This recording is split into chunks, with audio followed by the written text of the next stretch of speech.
José Gutiérrez. Fabio Gutiérrez. Firme, ingeniero. Adriana Guzmán. David Herrera. Firme, ingeniero. Sandra López. Firme, ingeniero. Elian Mancilla. Firme, ingeniero. Edmar Marca. Firme, ingeniero. Jocelyn Martínez. Firme, Inge. Juan Martínez. Firme, ingeniero. Juan Martínez. Okay. Natalia Padilla. Firme, ingeniero. Jorge Palaguerra. Firme, ingeniero. Carlos Pérez. Firme, ingeniero. José Ramos. Firme, ingeniero. Juliana Rocha. Firme, ingeniero. Milton Rosell. Matías Salazar. Firme, ingeniero. Diana Sandoval. Cristian Taborga. Leonardo Talavera. Firme, ingeniero. Fiorella Tejerina. Firme, ingeniero. Fabio Titichoca. Firme, ingeniero. Michael Torrico. Firme, ingeniero. María René Vázquez. Firme, ingeniero. Eduardo Villagómez. Alfredo Villarruel. Firme, ingeniero. Eric Zambrana y Mario Zárate. Firme, Inge. ¿Alguien más se incorporó? Firme, ingeniero. Ingeniero.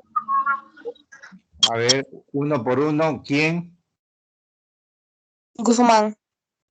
Guzmán Adriana. Ya. ¿Quién más? Gutiérrez Justiniano, ingeniero. Ya. Listo. Rosel, ingeniero.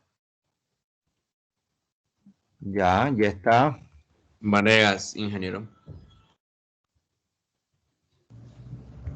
Vanegas. Ya. Guardia también, ingeniero. De acuerdo.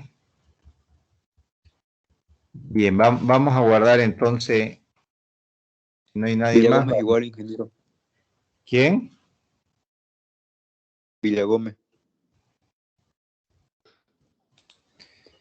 Villagómez. Ya. Muy bien, habíamos quedado en la clase anterior en el cálculo de producto de inercia, ¿verdad? Hemos aplicado el teorema de Steiner para poder calcular productos de inercia en secciones que están compuestas por figuras simples. Vamos a hacer un segundo ejemplo.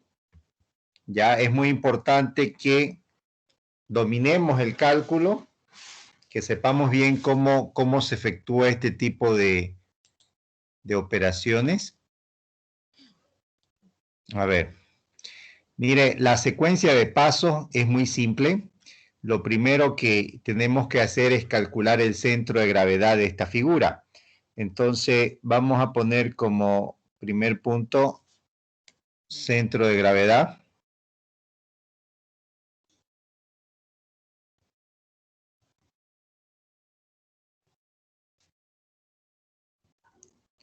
Para poder calcular el baricentro, necesito descomponer esta figura en figuras simples.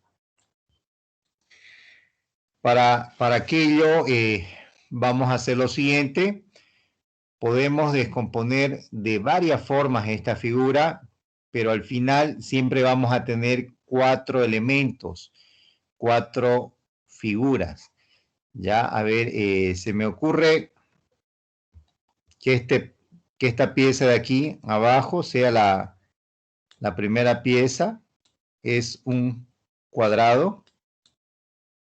Para que lo vean mejor, le voy a ampliar un poco.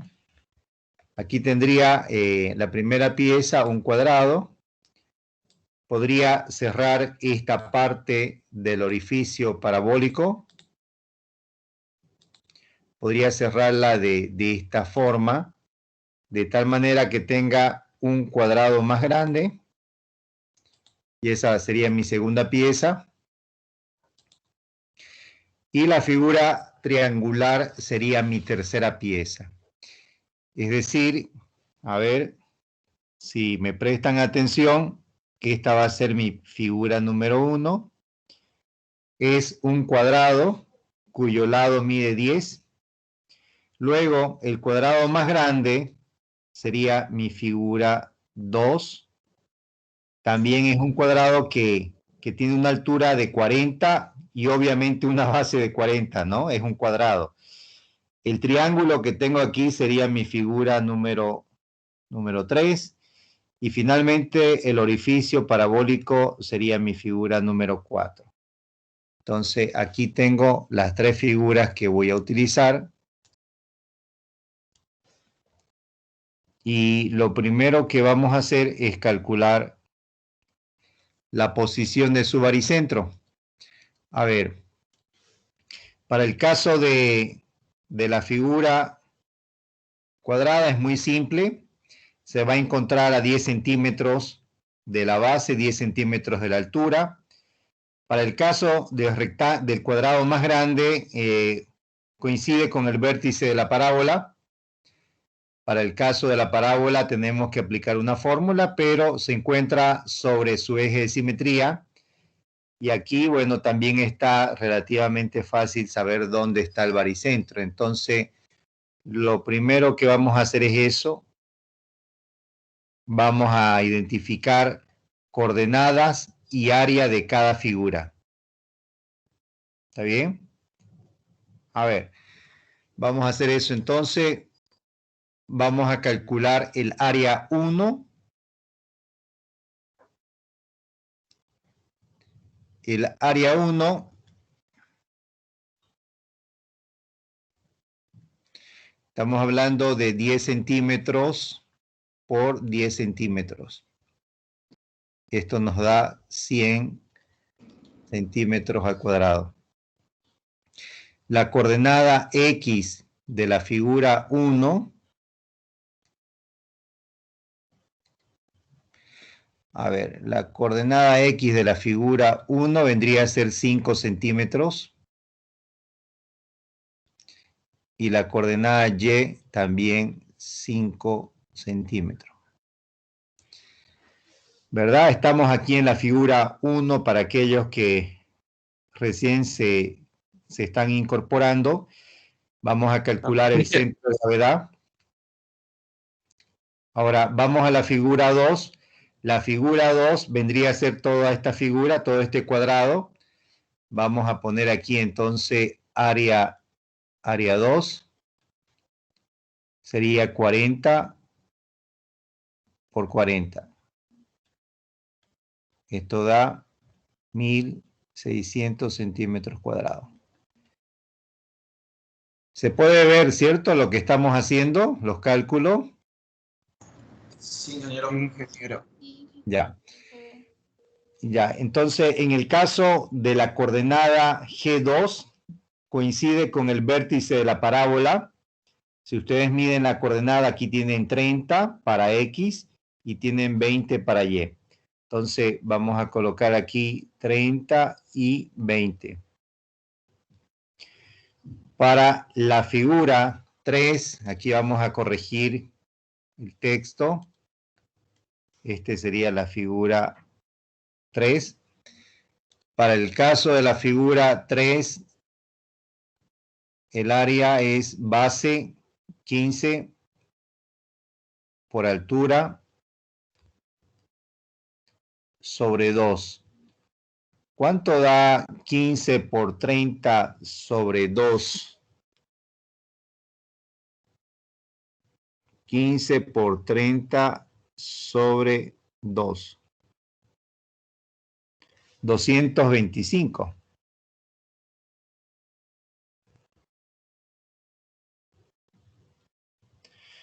La coordenada X3 y Y3, a ver. Bueno, si revisamos la distancia que yo veo aquí, esta distancia horizontal, que la estoy marcando ahora, mide 5. Mide 5 esta distancia horizontal, pero le antecede 50 centímetros desde el origen. Entonces, estamos hablando de que la coordenada X vendría a ser 55. En el caso de la coordenada Y, esta altura de aquí, que estoy marcando con una llave, sabemos que es 1/3 de la altura del triángulo, es decir, 10 centímetros. Y esos 10 centímetros, como parten de la línea base, parten del origen, ¿verdad? No se suman con nada, directamente se escribe 10. Es decir, que si usted proyecta este punto en el eje Y, le va a dar exactamente la coordenada 10 para Y. La figura 4. A ver, vamos con la figura 4. Área 4. Para el caso de esa figura, tenemos que utilizar nuestra tabla. Vamos a ver el área de una parábola. Aquí está. 2/3 de la base por la altura. 2/3 de la base por la altura. Y fíjense que el centro de gravedad se ubica a 2/5 de H. Aquí se puede ver. Área y posición del baricentro. Entonces, 2/3 de base por altura. Vamos a colocar la fórmula aquí. Vendría a ser 2/3 de la base de la parábola. La base es 10. La altura es 20. Eso lo encontramos aquí, ¿no? La base es 20 y la altura es 20. Vamos a corregir eso.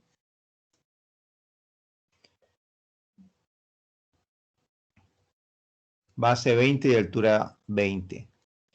Entonces, ¿cuánto tenemos aquí? ¿Cuánto da esa operación?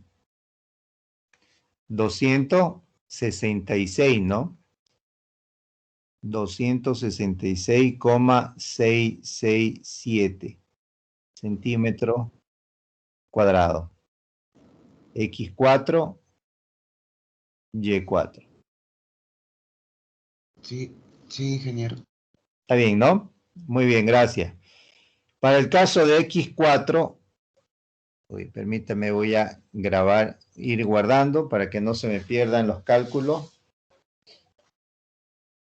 A ver, para el caso de la coordenada X, las parábolas son figuras que tienen un eje de simetría. En este caso, su eje de simetría es vertical, ¿no? Si usted traza una línea aquí, una línea segmentada, usted sabe que esa línea segmentada representa el eje de simetría de la parábola. Y el baricentro siempre se va a ubicar sobre el eje de simetría. Eso me da a entender que la coordenada X de la figura 4 precisamente recae aquí, 30 centímetros, ¿no? Si usted marca el eje de simetría, cae exactamente en 30. Para el caso de esta altura de aquí, esta altura la hemos obtenido por tabla, 2/5 de H, aquí está. Fíjese, esta altura equivale a 2/5 de H, aquí se puede ver. Entonces, estamos hablando de que esta altura es 2/5 de H. 2/5 de H. Para nosotros, la coordenada Y4 va a ser la altura total, que es 40 centímetros, menos 2/5 de 20. Fíjese, estoy colocando 40 porque es la altura total de la figura. 30 más 10, 40. Y a esos 40 le estoy restando 2/5 de h, que vendría a ser esta pequeña distancia. H es la altura de la parábola, por si acaso. Cuando digo esta h minúscula es la altura de la parábola.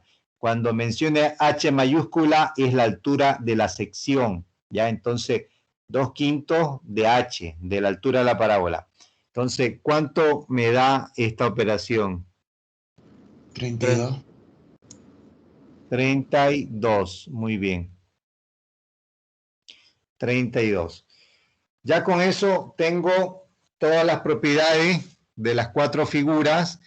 Vamos a armar ahora el cuadro. Esta figura no es simétrica para nada, ni horizontal ni verticalmente. Así que como no es simétrica, no podemos aplicar ninguna propiedad por el momento. Lo que vamos a hacer es colocar acá figura, área, coordenada X, coordenada Y, A por X y A por Y.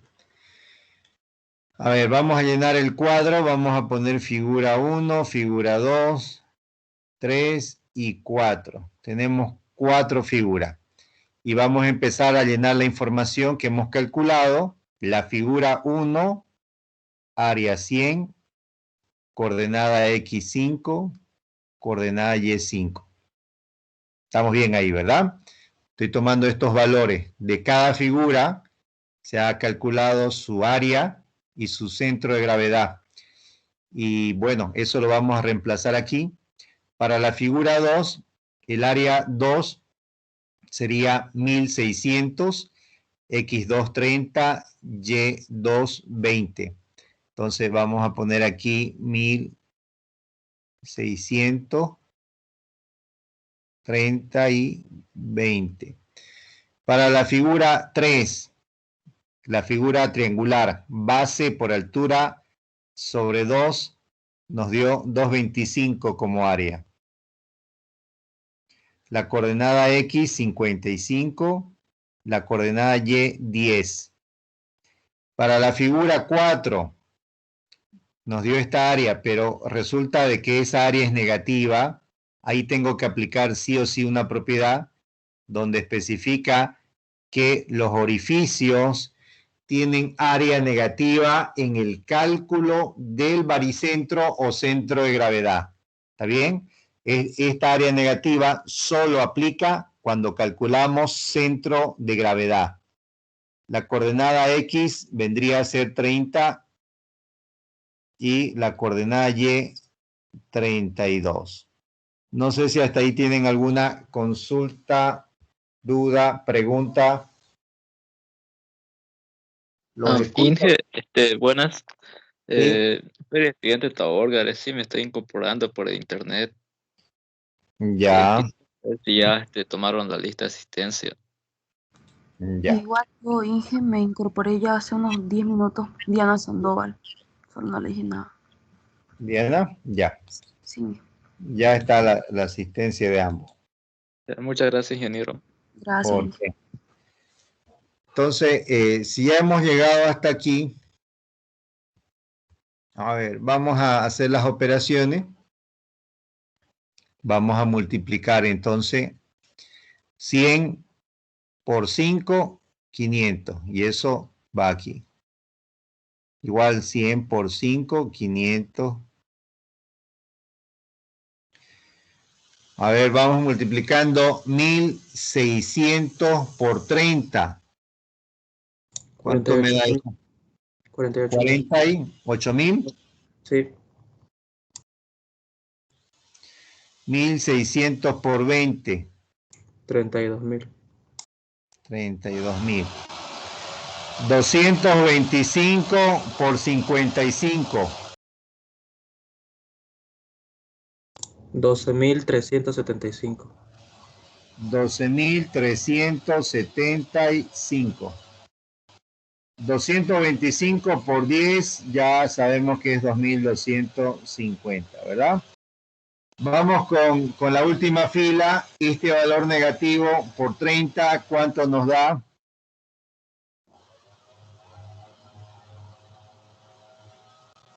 Menos 8.000,01. Menos 8.000. Bueno, ese 0,1 lo podemos obviar por si acaso, ¿ya? Si es que tomáramos todos los decimales, esto daría exacto, menos 8.000. Y el mismo valor por 32, ¿cuánto me da? Menos 8.533. 8.533, ¿sigue los 3? 344. 344. Ya. Entonces, vamos a sumar esta columna con todo y signo, esta columna y esta columna. Sumemos las 3 columnas de forma individual, por favor.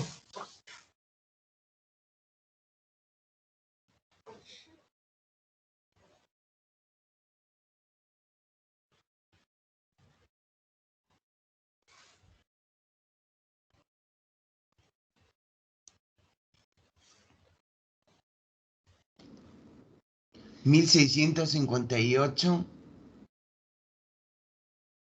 Ya. $333. Ok, gracias. Esta sería la sumatoria de área. Vamos con el otro valor, sumatoria de A por X.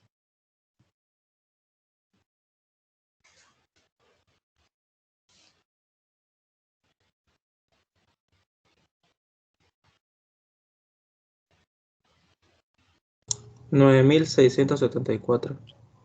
9.674. ¿Está bien? Sí, 99. Ya, 99. Aquí vamos a hacer la sumatoria entonces de A por Y.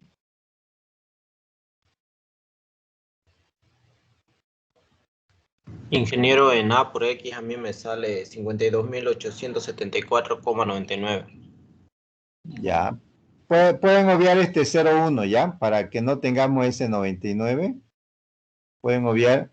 Sin ese 0,1, a ver. ¿Cuánto daría esto?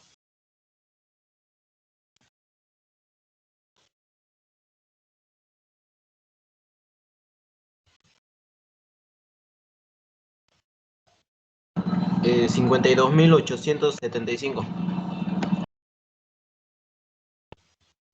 ¿Estamos de acuerdo? Ya. El último valor. Menos 2.583. Negativo no podría dar. A ver, debe haber un valor por ahí que está inconsistente.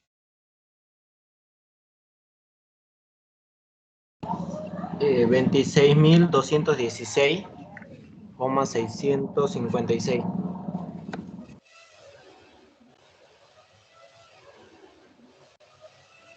Ingeniero, a mí el A por X me sale 9.675.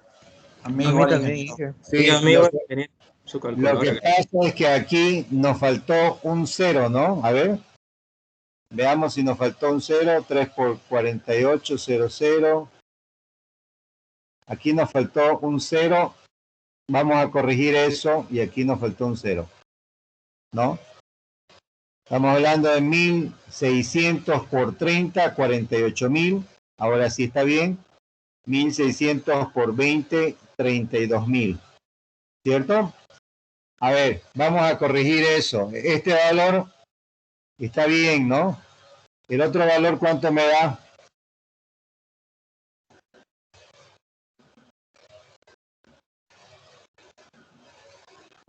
Da 26.216,656. 26.216,656.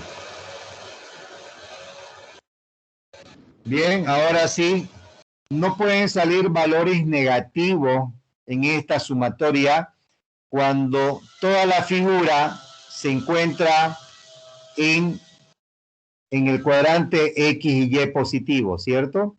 Tenemos que siempre pensar en aquello. Si toda la figura está en el primer cuadrante, X es positivo, Y es positivo, y por lo tanto los resultados van a ser positivos también. Entonces vamos a calcular la coordenada XG, que ya sabemos que es igual a la sumatoria de A por X sobre la sumatoria de área. Hagamos esa división. Con 3 decimales me dictan.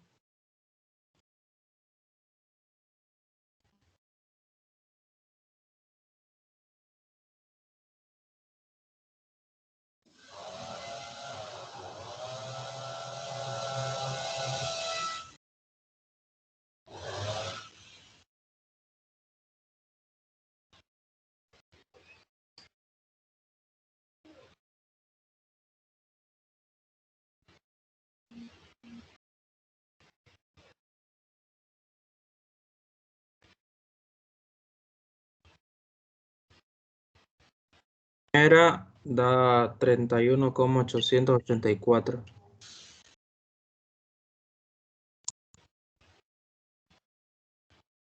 Ya. 884. 884.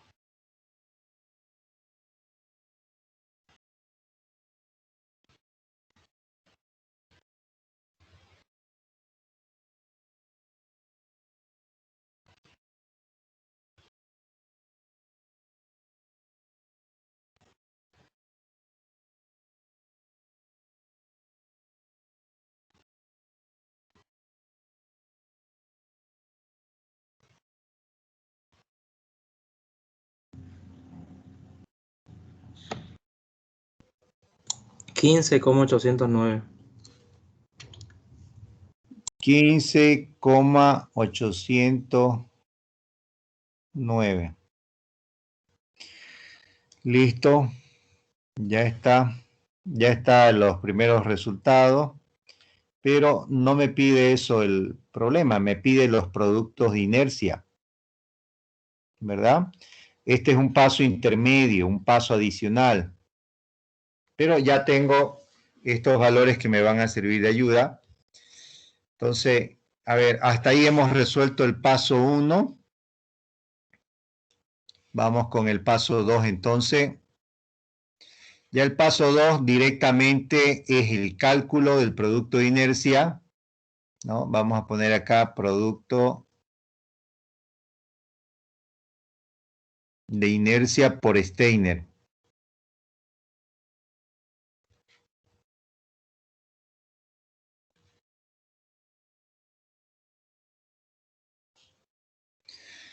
A ver, la fórmula de Steiner, como se habrán dado cuenta, existe una fórmula de Steiner para momentos de inercia y también existe la fórmula de Steiner para productos de inercia.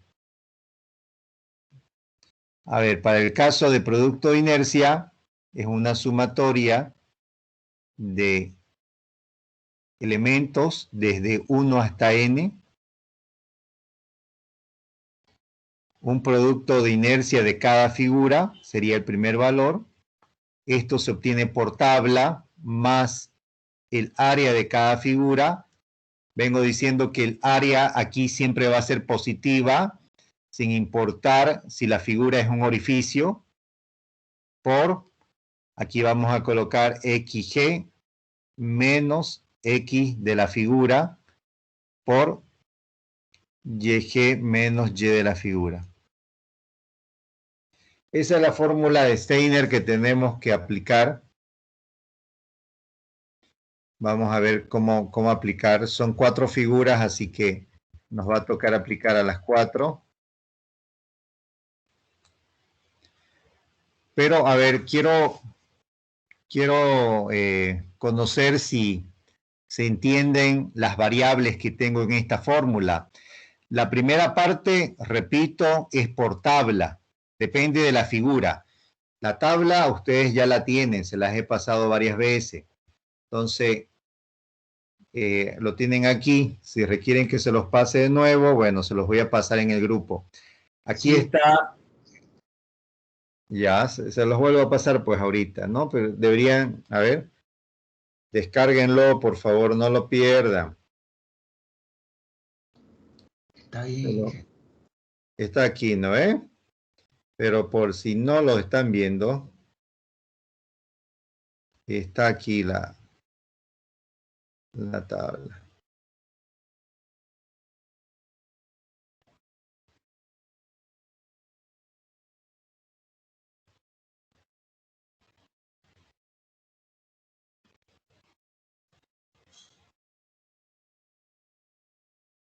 A ver, entonces en esta tabla, que es la tabla número 4, cálculo de productos de inercia baricéntrica en figuras planas, dice, ¿no? Entonces aquí yo tengo toda la figura. Habíamos mencionado que hay figuras donde el producto de inercia propio de la figura es 0, ¿no? Por ejemplo, para este rectángulo y también para los cuadrados, por si acaso, no dice acá, pero el rectángulo generaliza, ¿verdad? Ya sea un cuadrado o un rectángulo, su producto de inercia de dicha figura es 0. Para este triángulo simétrico también es 0. Para una sección circular también es 0. Para un semicírculo es 0. Fíjese que cuando se trata de cuadrantes circulares, depende mucho la posición del cuadrante. Para las elipses, semielipse, ¿verdad? Es 0.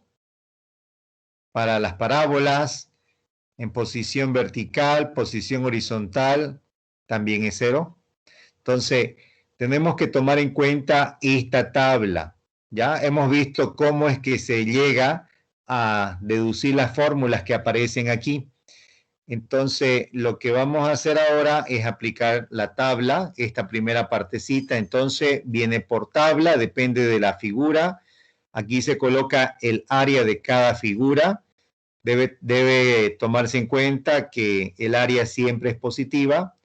La coordenada XG de toda la sección, lo hemos calculado recién, ¿no? Está aquí abajo. Esta es la coordenada XG y la coordenada YG de toda la sección, ¿cierto?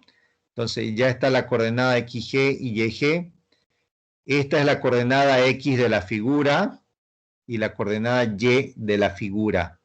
Entonces, todo lo que tenemos que hacer es reemplazar y trabajar figura por figura. Entonces, voy a empezar con la figura número 1. A ver, para que me dé espacio, voy a comenzar aquí. Producto de inercia XY de la figura 1. La figura 1 es un cuadrado, ¿no? Si se acuerdan. A ver, la figura 1 es un cuadrado.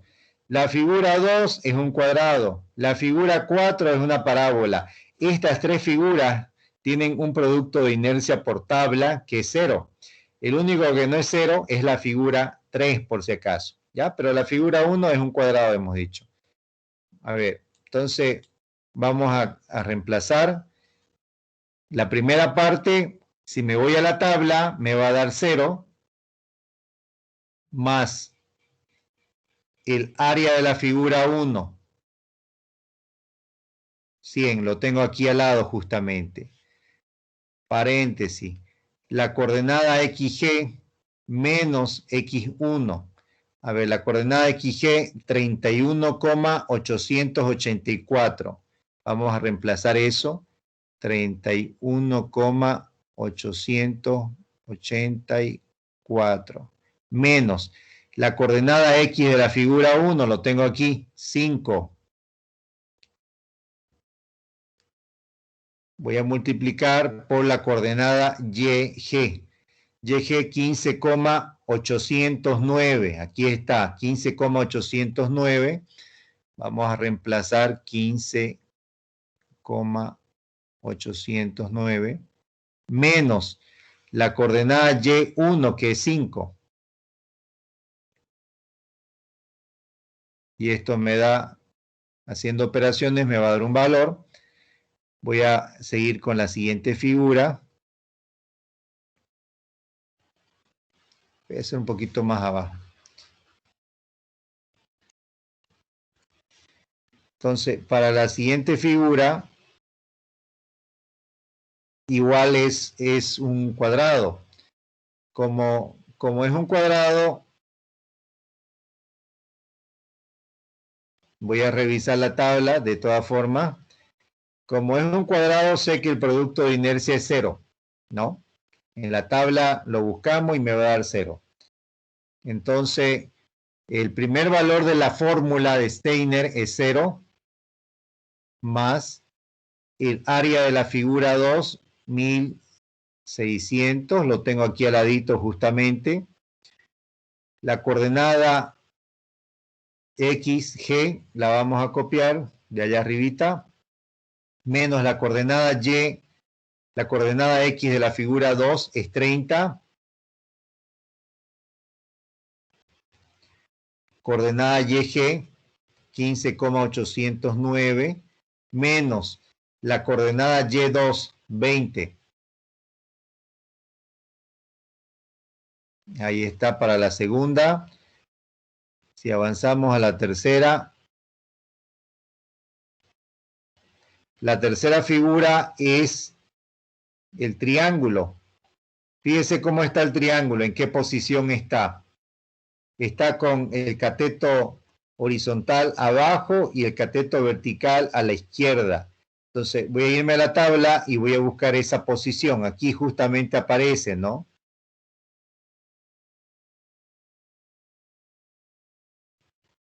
Para el caso de esta posición del triángulo, fíjese cómo es el producto de inercia, menos el cuadrado de la base por el cuadrado de la altura sobre 72, ¿verdad? Base al cuadrado por altura al cuadrado sobre 72, con signo negativo. Entonces, esa es la fórmula que voy a emplear, que me da la tabla.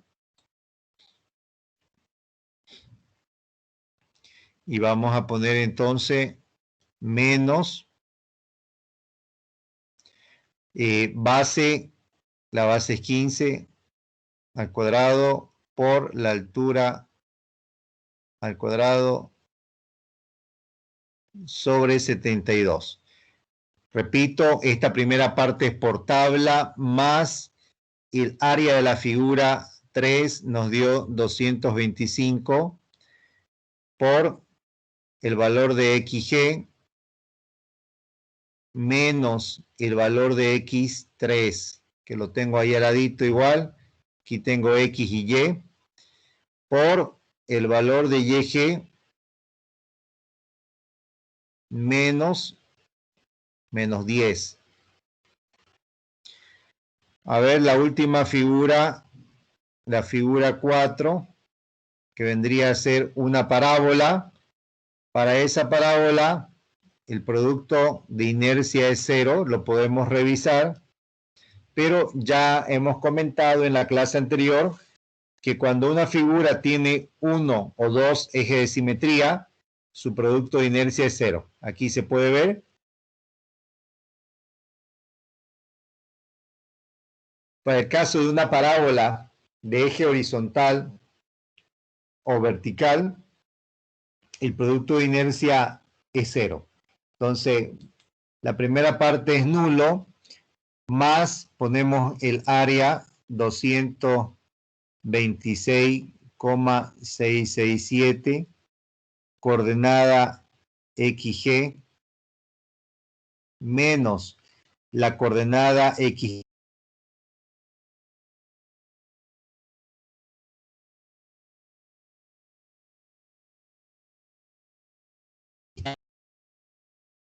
Que vale 32. A ver. Nos toca entonces ahora, como ya está todo, nos toca calcular. Les pido por favor que calculemos.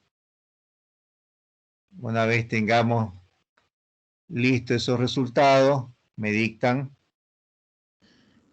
29.058. 29.058. 916 centímetros a la cuarta, no se olvide.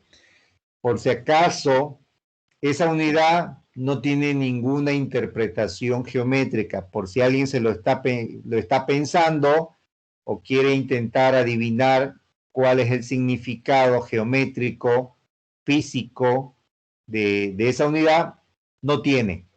No tiene simplemente. ¿Está bien? A ver, el otro valor, ¿alguien más? Negativo 12.633,350. Muy bien. Ya. Esperamos el otro valor entonces.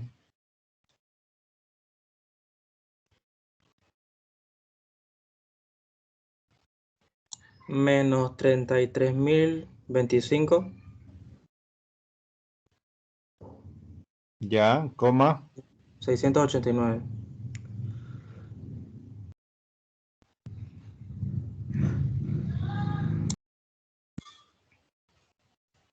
Vamos a guardar para que no se nos pierda el cálculo.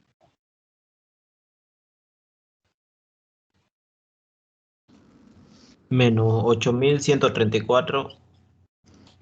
Menos 8.134.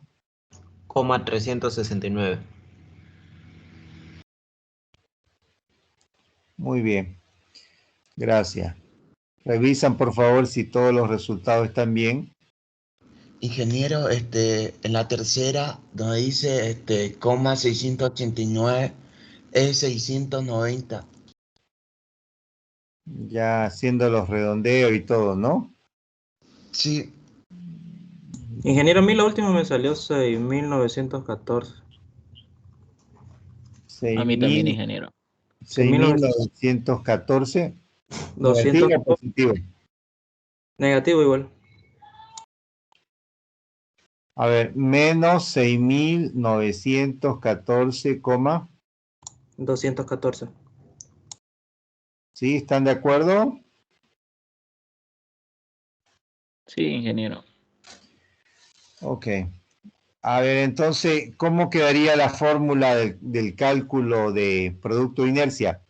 El producto de inercia de toda la sección sería igual al producto de inercia de la figura 1 más el producto de inercia de la figura 2 más el producto de inercia de la figura 3 y menos el producto de inercia de la figura 4.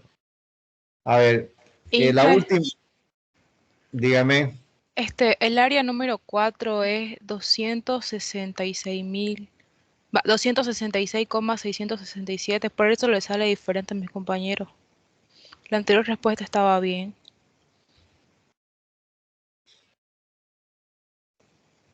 Ya, ¿cuál área, perdón? El área 4 Ya, ¿qué tiene? es 266. 266. ¿Sin Sí. decimales? No, 667. Ah, perdón. Perdón. Sí, tiene toda la razón. Aquí, ¿no? Aquí la hemos copiado mal. Aquí está mal copiado. A ver. 266,667. Con esa área, ¿cuánto sale? Menos 8.134. A ver, permítame un ratingo. Menos 8.134, 369. Ok. A ver, revisemos por favor. Es importante que revisemos entre todos porque tiene que salir bien el ejercicio, pues, ¿no? No puede estar mal. Desde aquí ustedes van a estudiar. Está bien, ingeniero. ¿Está bien? Así sale. Ok, muchas gracias. Entonces, vamos a aplicar esta expresión.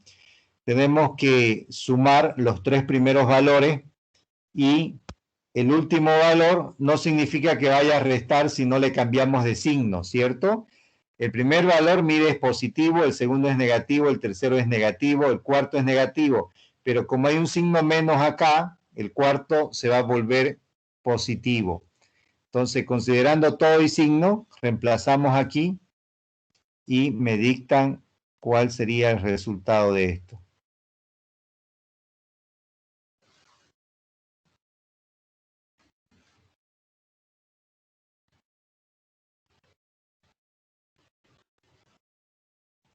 Va a salir negativo, ¿no?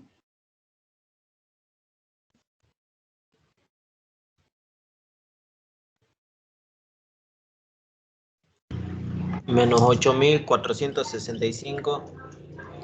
Menos 8.465, 755.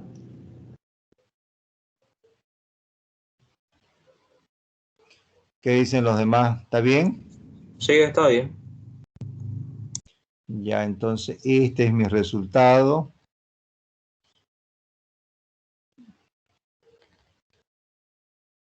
Y bueno, esa sería la forma en la que nosotros tenemos que aprender a calcular el producto de inercia.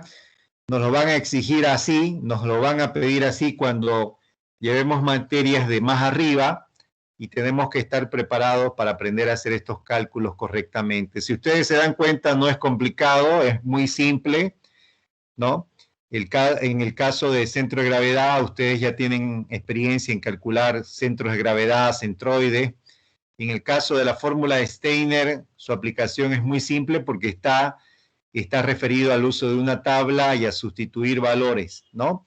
Lo que conlleva aquí simplemente es concentrarse muy bien para no equivocarse, ya que las cantidades numéricas suelen ser bastante altas, ¿no? Bien. ¿Hay alguna consulta o pregunta de lo que hemos hecho, del cálculo?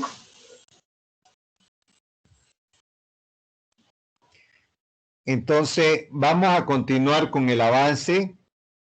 Escúcheme bien, nos toca ver lo siguiente.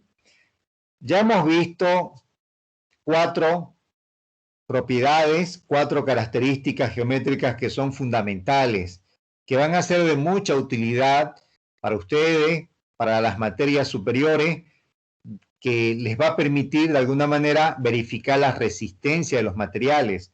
Hasta el momento nosotros no sabemos nada de resistencia. Si yo le doy una pieza y le digo esta pieza o esta barra es de acero y le estoy colocando 50 toneladas encima, le pregunto, ¿será que resiste? Usted me va a decir, no sé, ¿verdad? No sabe si resiste.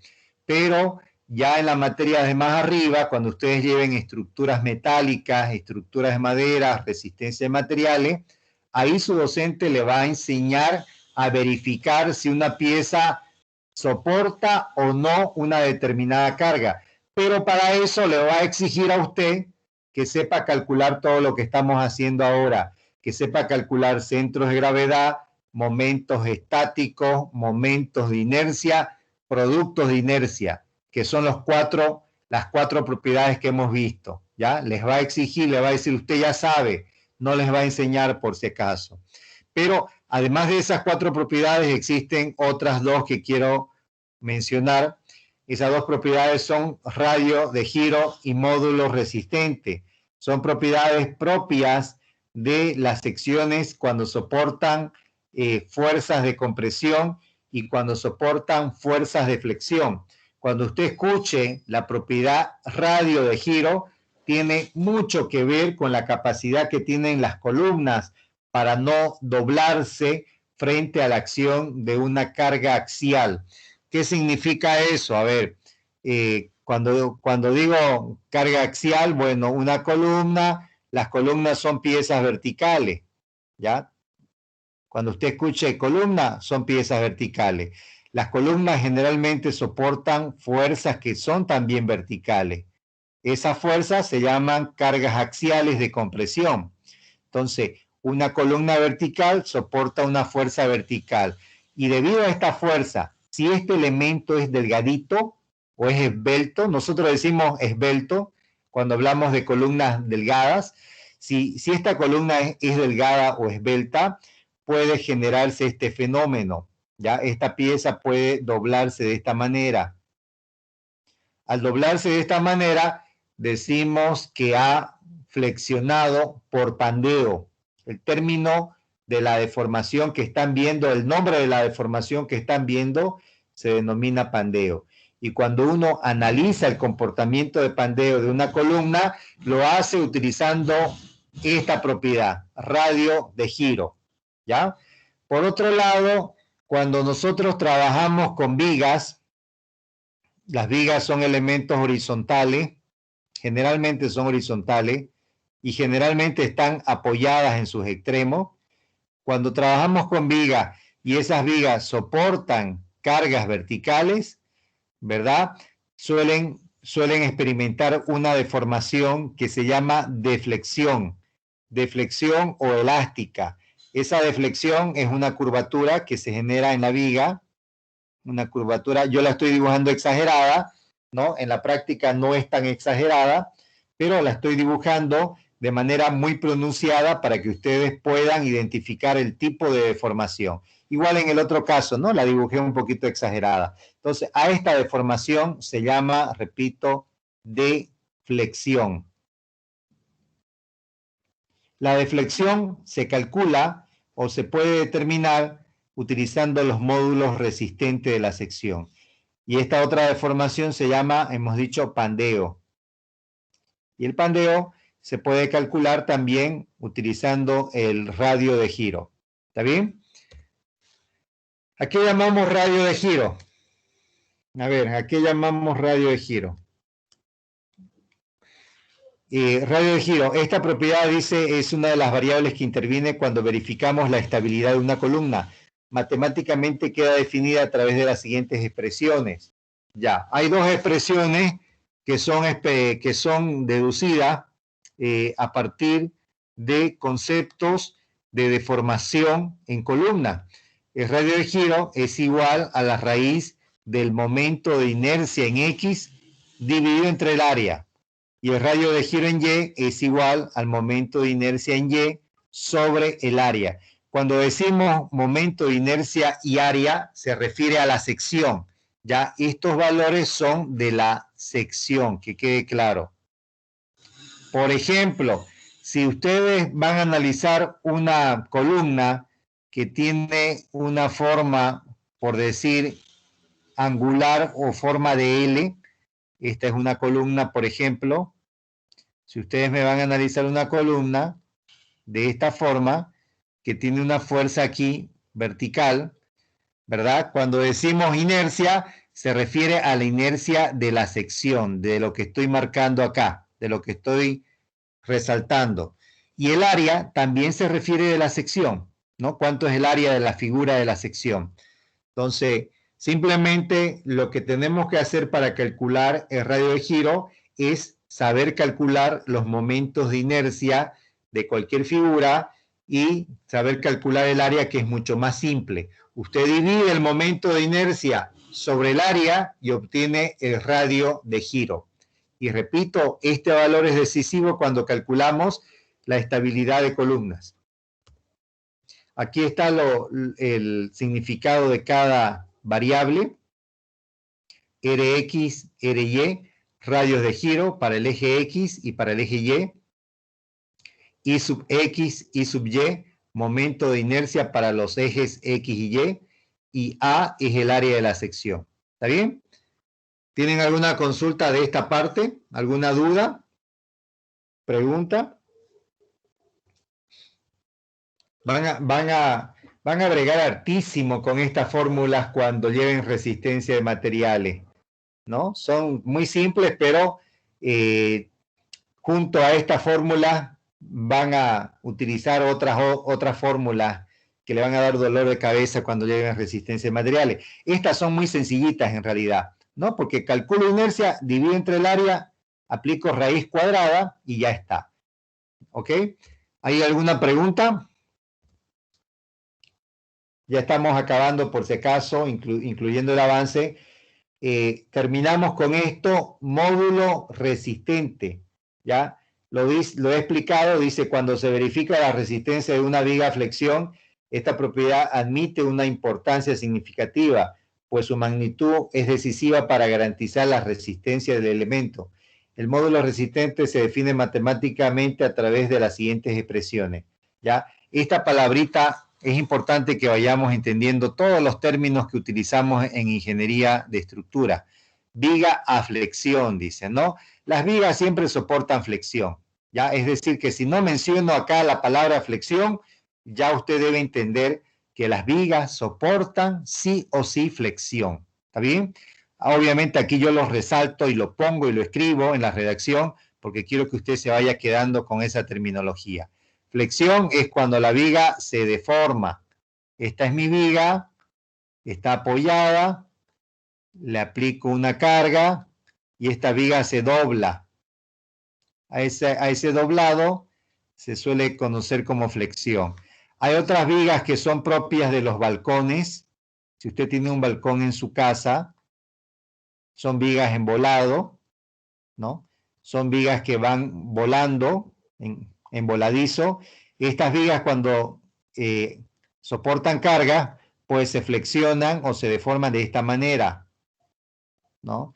Y suelen ser un dolor de cabeza para los ingenieros estructurales tener voladizos muy largos.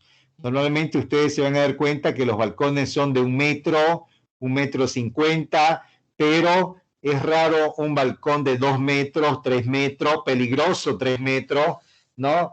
Es realmente complejo hablar de 3 metros en voladizo o de un balcón de una casa de 3 o 4 metros. Sería algo muy complejo, ¿no? Que tendría que hacerse de una forma, pero muy cuidadosa. Esta sería la deformación o la flexión de una viga en voladizo. A ver, ¿cómo calculamos el módulo resistente? Para empezar, quiero que vean este gráfico. Aquí yo tengo una sección. Todo lo que estoy marcando se supone que es la sección. Cuando escuchan la palabra sección ya saben que tiene que ver con un elemento, ¿no? Un elemento prismático. Y la forma que tiene la base de ese elemento prismático es lo que conocemos como sección. Entonces, esto es una sección genérica.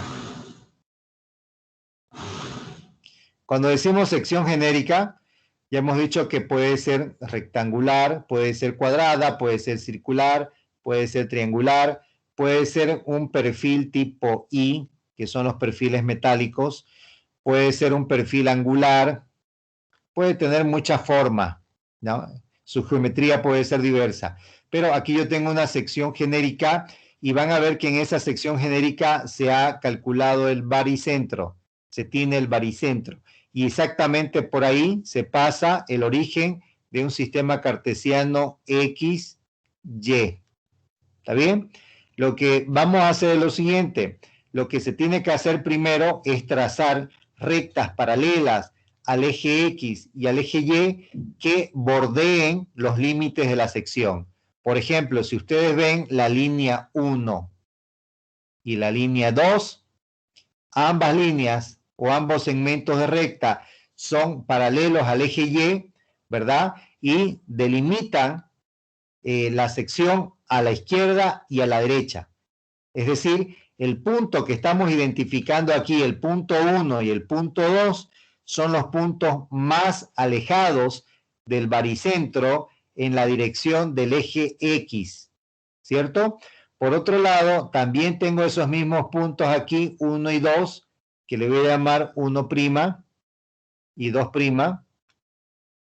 Entonces, para estos casos, estas líneas horizontales son segmentos paralelos al eje X y definen los puntos más alejados de la sección con respecto al baricentro, pero en la dirección del eje Y. Entonces, se supone que el punto 1, 2 en dirección X, 1 y 2 en dirección Y, son los puntos más alejados con respecto al baricentro, tanto en la dirección X como en la dirección Y. Por si acaso, estos puntos que ven aquí marcados en la sección no tienen por qué estar sobre el eje X, y tampoco estos dos no tienen por qué estar sobre el eje Y. ¿Podrían estar? Sí, pero sería una situación excepcional. ¿Está bien?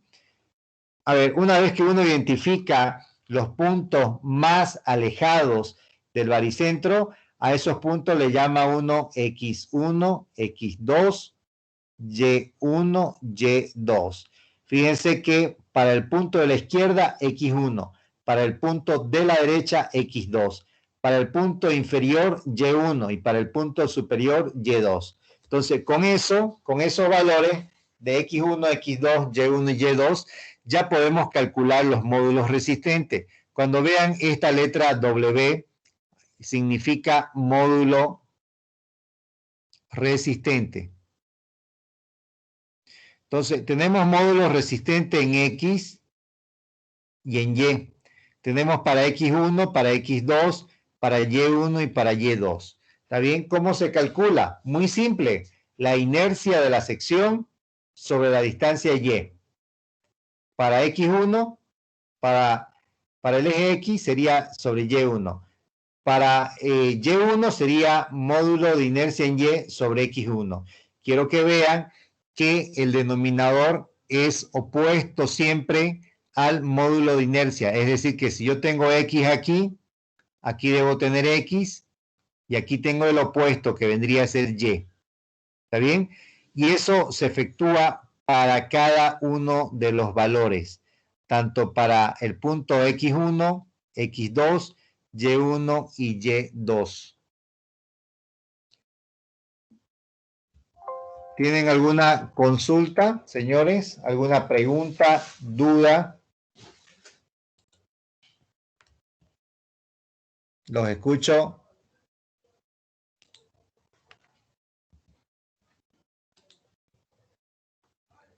Señores, con esto hemos concluido el avance de la materia. Como les mencioné la clase anterior, hay un tema que no lo voy a avanzar por una cuestión de tiempo y porque también ese tema en realidad viene a ser un plus que en lo personal fue incluido por mi persona en el avance para poder introducirlos en el análisis de esfuerzos internos. Ya el tema 7 que ustedes ven en el programa analítico se llama cálculo de esfuerzos internos o introducción al cálculo de esfuerzos internos. Ese es un tema que en realidad no forma parte de esta materia.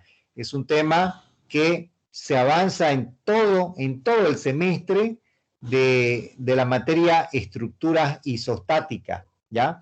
Es decir, pretendía darle una introducción para que ustedes cuando ya vayan con su docente de estructuras isostáticas puedan tener cierta idea de lo que el docente les va a explicar. Pero no me da mucha pena por el hecho de que van a tener todo un semestre donde van a aprender a calcular esfuerzos internos ya en diversos tipos de estructura. Entonces, en realidad, hasta aquí sería el avance de la materia. No sé si alguien tiene alguna pregunta, consulta antes de concluir.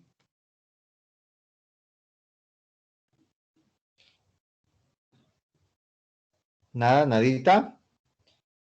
Ya. El examen, señores, el encargado del curso está. ¿Para cuándo está nuestro examen final? Sí, ingeniero, estoy aquí. Buenas noches. Buenas noches. El examen, Inge, está programado para el jueves. 24. Jueves 24, Inge. Ya, entonces, bueno, nos estaríamos viendo el 24. ¿En qué consiste el trabajo práctico final? Está de más que lo vuelva a decir, pero siempre es bueno. Tienen que resolver nuevamente todos los ejercicios que hemos hecho en clase. Ahora mismo voy a renderizar este archivo en PDF. Se los voy a pasar por el grupo de WhatsApp. Lo voy a cargar también en la plataforma con una pestañita que diga tarea, trabajo práctico final, ¿no? Que diga trabajo práctico final. Entonces ustedes van a resolver todos los ejercicios que hemos resuelto cambiando absolutamente todos los datos, ¿ya? Ese es el trabajo práctico final que lo pueden cargar hasta 1 minuto antes de ingresar al examen final, ¿ya? Una vez que ingresemos al examen final, yo lo bloqueo para que nadie más pueda cargar el práctico. Entonces, lo tienen que hacer hasta antes del examen final. ¿De qué va a ser el examen final? Mire, normalmente el examen final yo lo tomo de todo el avance, ¿no? Normalmente lo hago así, ¿ya? Tomo una parte teórica, una parte práctica. Me gusta ver cómo ustedes se han desarrollado en la parte de la terminología técnica que hemos aprendido en todo el semestre. También me interesa ver que ustedes sepan hacer cálculos. Sin embargo, como quiero darles una mano antes de concluir, el examen va a ser solamente de la última parte que hemos avanzado, ¿ya? De lo último que hemos visto después del segundo parcial, ¿no? Es decir, hacemos el corte en el segundo parcial y de lo que hemos visto después del segundo parcial hasta ahora. De todo aquello vendría a ser nuestro examen final. ¿Está bien? ¿Tienen alguna consulta o duda? ¿Pregunta? Ya. El examen final va a ser 100% práctico, ya, para que ustedes puedan dedicarle tiempo a la parte práctica. No voy a tomar esta vez teoría, va a ser 100% práctico, va a ser de todo lo que hemos visto en la parte final. Y bueno, sería de mi parte todo eso. Enseguida voy a cargar esto en la plataforma, voy a cargar también el trabajo práctico final y nos veríamos el día del examen, jóvenes. ¿Ok? Que tengan entonces muy buenas noches. Nos vemos el día del examen. Se cuidan.